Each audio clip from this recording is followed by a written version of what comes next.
Price Lord. இன்றைக்கு உங்களுக்கான ஆசீர்வாத வார்த்தை, என் நாமத்தினாலே நீங்கள் எதை கேட்டாலும் அதை நான் செய்வேன் என்று யோவான் 14:14 சொல்லப்பட்டு இருக்கிறது. இப்போ நம்ம வாழ்க்கையில நமக்கு யார்கிட்ட என்ன கேட்கறது, பெற்றவங்கள்ட்ட கேட்டாவே செய்ய மாட்டேங்கிறாங்களே, ஃப்ரெண்ட்ஸ்டையும் சொல்ல முடியாது, நம்ம வாழ்க்கையில எதுவுமே நமக்கு கிடைக்கலன்னு சொல்லி நம்ம வருத்தப்பட்டு கண்ணீர் சிந்து கொண்டு இருக்கலாம். ஆனா தேவன்கிட்ட கேட்டு பாருங்க, அப்பா நீங்க கொடுங்க அப்படின்னு சொல்ற அந்த ஒரு வார்த்தைக்கு அவர் 1000 அற்புதங்களை செய்ய வல்லவராக இருக்கிறாரு.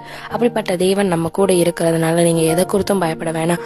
அவர் நம்மளை வல்லமையோட பாதுகாத்து வழிநடத்த வல்லவராயிருக்கிறாரு. நீங்க உங்க வாழ்க்கையில என்ன செய்யணும், ப்ரேயர் பண்ணுங்க. உங்க வாழ்க்கையில தினம் ப்ரேயர் பண்ணுங்க. தினம் தேவனுக்காக 1 மணி நேரம் ஒதுக்கி ஜெபம் பண்ணி, அப்பா நீங்க இதை செய்யுங்க, அப்பா நான் உங்ககிட்ட பேசணும் அப்படின்னு சொல்லிட்டு பைபிள் வாசிங்க.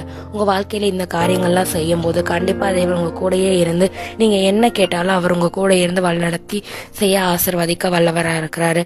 அதனால நீங்க எதை குறித்து பயப்படாதீங்க, தேவன் உங்க கூடயே இருந்து வழிநடத்துவாரு. ஆமீன். But days blessing. Have a peaceful day. God bless you.